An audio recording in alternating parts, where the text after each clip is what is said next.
السلام علیکم. جیسا کہ آپ جانتے ہیں کہ میں ہوں شاہد خٹک اور میں ہوں آپ کا بھائی عاقب جاوید. آج جس ٹاپک پہ ہم بات کرنے جا رہے ہیں وہ ہے لڑکوں کی شادی. آیا آج کل جو شادیاں ہو رہی ہے وہ ہمارے اسلام کے مطابق، ہمارے شریعت کے مطابق ہو رہی ہیں یا نہیں ہو رہی ہیں؟ آئیے شاہد بھائی سے ان کے تفصیلات سارے سنتے ہیں. تو جی شاہد بھائی. تھینک یو سو مچ عاقب بھائی. جیسا کہ ہم آج بات کرنے جا رہے ہیں یہ لڑکوں کی، جو ہمارے غریبوں کی جو شادیاں ہو رہی ہیں. امیروں کا اس کے میں کوئی فرق نہیں پڑتا، کیونکہ اس کے پاس اللہ نے دی ہے، اللہ اس کو بہت دے. تو غریبوں کی آج ہم بات کرنے جا رہے ہیں، جو غریب اپنے بچوں کے لیے شادیاں کر رہے ہیں. تو ایک 2017 یا 18 میں ایک ٹرینڈ چلا تھا کہ جب بھی کوئی لڑکا لڑکی کو رشتے لینے جا رہا تھا تو وہ یہ ٹرینڈ چلا تھا کہ بھائی اگر گورنمنٹ جاب ہو، سرکاری لیٹر اس کے پاس ہو تو لڑکی شادی کے لیے راضی ہے، نہیں ہو تو لڑکیوں نے صاف انکار کیا تھا کہ ہم شادی نہیں کر رہے.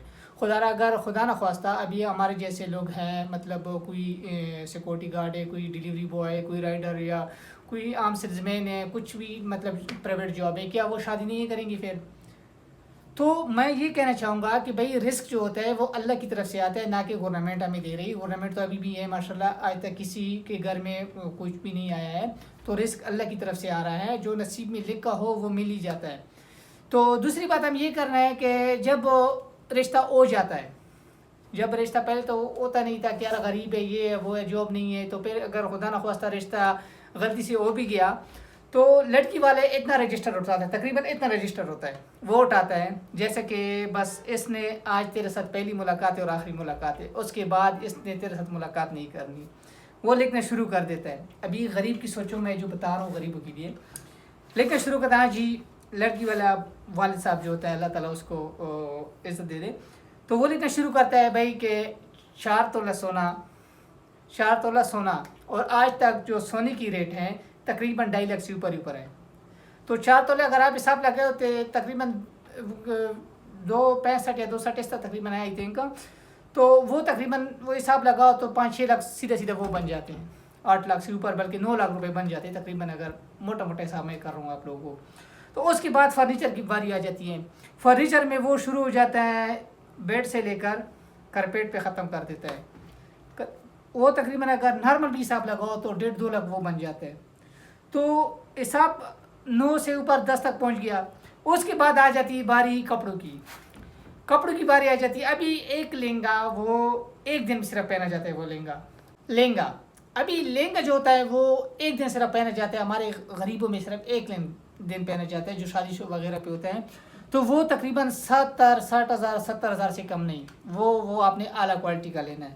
اس کے بعد جو دوسرے دن جو سوٹ پہنا جاتا ہے 15-20 ہزار کا، وہ تیسرے دن بھی اس طرح تقریباً 1.5-2 لاکھ پہ اس کی صرف ڈریس آ گیا. اس کے بعد جوتے کی باری، وہ جوتی بھی لگاؤ وہ بھی اپنے حساب سے لیتے ہیں وہ لوگ. اس کے بعد باری آ جاتی ہے جناب اعلیٰ جو گھر کا سامان ہوتا ہے. گھر کا سامان وہ پتہ نہیں کہ کدھر سے سٹارٹ کرتا ہے، آخر چمچ پہ ختم کر دیتے ہیں. چمچ پہ اگر چمچ نہ ہوا تو میری بیٹی کا تو ادھر گزارا بھی مشکل ہو جائے گا. چمچ نہ ہوگی تو وہ تو بعد میں پھر وہ لے نہیں سکتے. تو وہ تقریباً لگاؤ 1.5 لاکھ تک وہ سامان آ جاتا ہے آج کل کے دور جو مہنگائی کی جو مہنگائی ہے اس ٹائم دور میں. تو اس کے بعد تقریباً یہ شادی صرف لڑکی کا سامان اگر حساب لگائے نا تو 14-15 لاکھ پہ پہنچ گیا. اس کے بعد آ جاتا ہے کھانا پینا جو حساب کتاب ہے، وہ بھی لڑکا خود بھی ذمہ دار ہے. لڑکا خود بھی کھانے کا ذمہ دار ہے اپنے جو مہمان ہیں. اوپر سے یہ بھی پیغام بھیج دیتے ہیں کہ بھائی میرے پاس بھی 70 مہمان ہوں گے، اس کے لیے بھی کھانا آپ لوگوں نے دینا ہوتا ہے.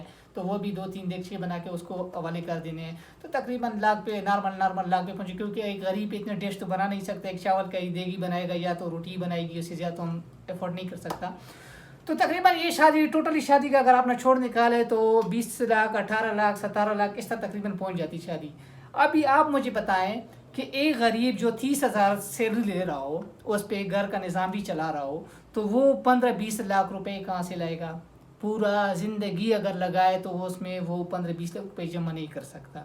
اوپر سے تو شادی بھی کرنے، کیونکہ ہر والدین کا یہ خواہش ہوتی ہے کہ وہ اپنے بچوں کی جو شادیاں ہیں وہ اپنے زندگی میں کر لیں، کیونکہ اس کو خوشی ہوتی ہے کہ ہم اپنے بچوں کو شادی کریں، ہم اپنے پوتے یا پوتیاں دیکھ لیں. تو ہر بندے کا ایک خواہش ہوتی ہے والدین کا. تو ابھی وہ اس کے پاس اتنا پیسہ ہوتا نہیں ہے، وہ ہوتا ہے پھر قرضہ ادھر سے ادھر سے پکڑا، اوپر سے لڑکی والا سمجھ رہے ہوں گے کہ میری بیٹی نے تو اتنا سامان بنایا، میں نے اس کو لاد کے رکھ دیا، ابھی میری بیٹی ادھر خیر ہے شہزادی بن کے رہے گی. تو یہ تقریباً مہینہ 1.5 مہینہ اس طرح، چلو مہینہ تو گزر ہی جاتا ہے. اس کے بعد لڑکا جو ہوتا ہے وہ تو ڈپریشن کا شکار ہو ہی جاتا ہے، کیونکہ اس نے سوچنا ہوتا ہے کہ بھائی میں نے فلانے سے اتنا لیا ہے، فلانے سے اتنا لیا ہے، فلانے سے اتنا لیا ہے، یہ میں نے چکانے بھی ہے، میں یہ 30,000 میں چکاؤں گا کیسے. تو پھر لڑکی کا شکایت رہتی ہے کہ بھائی وہ جو ہے نا وہ میرے سے مطلب وہ سسٹم نہیں ہے جو ایک ہوتا ہے، پیار محبت نہیں ہے آپس میں. تو وہ لڑکا پیار کرے کس طرح جب اس کے اوپر اتنا زیادہ جو قرضے کا جو بوجھ ہے وہ آپ لوگوں نے لاد کے رکھا ہے. تو وہ خوشی، وہ اس کے دل میں وہ خوشی، وہ فیلنگ کیسے آئیں گے؟ یہ لڑکی والا سوچتی نہیں ہے. خدا را آپ کی بیٹی ہے، آپ کی بیٹی کا گھر ہے، جب وہ آپ کی بیٹی ادھر ہی رہے گی، جب اس کا پکا گھر وہی ہے، تو یہ چمچ یہ چیزیں وہ بعد بھی بنا سکتے ہیں. یہ نہ شریعت میں لکھے کہ آپ لوگ اتنا کر لو کہ دوسرا جو ہے نا وہ اٹھنے کے قابل نہ رہے. تو میں تو یہ عرض کرتا ہوں کہ بھائی آپس میں کمپرومائز کرنا چاہیے. اور یہ کسی بھی کتاب میں نہیں لکھا ہے، نہ شریعت میں یہ چیز آئی ہے، نہ کسی کتاب میں لکھا ہے کہ بھائی حق مہر جو ہے وہ پورا 10 تولہ سونا بنا اور وہ لکھو. پہلی بھی یہ 30-40 سال آپ پیچھے جاؤ تو پہلی بھی یہ شادیاں ہو چکی ہیں. تو وہ لوگ تو 500 1000 روپے 100 روپیہ ایسے ایک مہر میں لکھ کے دے دیتے تھے.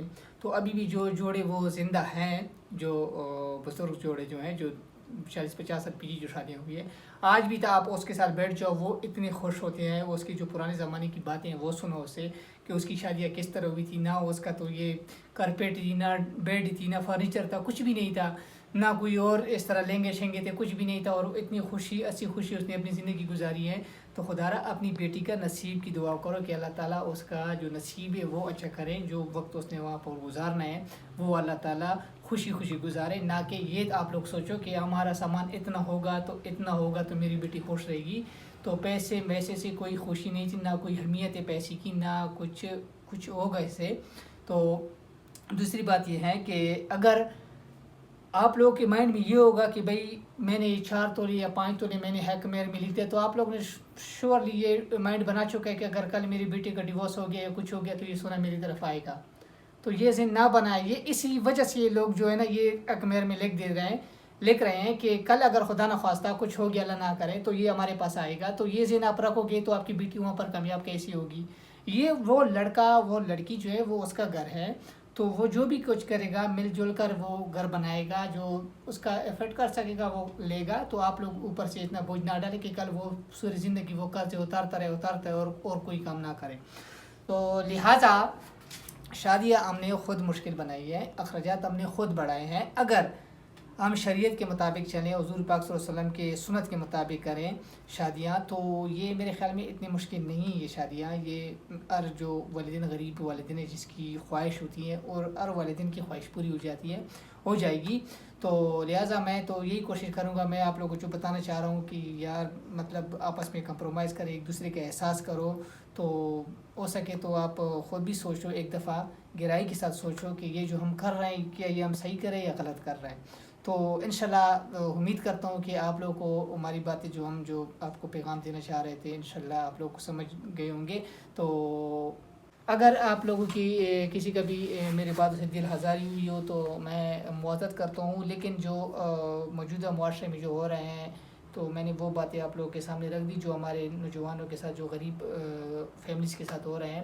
تو انشاءاللہ آپ ہمیں اجازت دیجیے، انشاءاللہ نیکسٹ ویڈیو میں آپ کے ساتھ ہم ضرور ملیں گے. جیسا کہ آپ لوگوں نے شاہد بھائی کی باتیں سنی، امید کرتا ہوں کہ آپ لوگوں کو سمجھ میں آئی ہوگی. جو شاہد بھائی آپ لوگوں کو کہنا چاہ رہا تھا آپ لوگوں کو سمجھ میں آئی ہوگی. تو لہٰذا ہمیں ابھی اجازت دیجیے، ہم آپ لوگوں کے ساتھ نیکسٹ ویڈیو میں ملیں گے اور اچھے ایسی ویڈیو آپ کے لیے لے کے آئیں گے.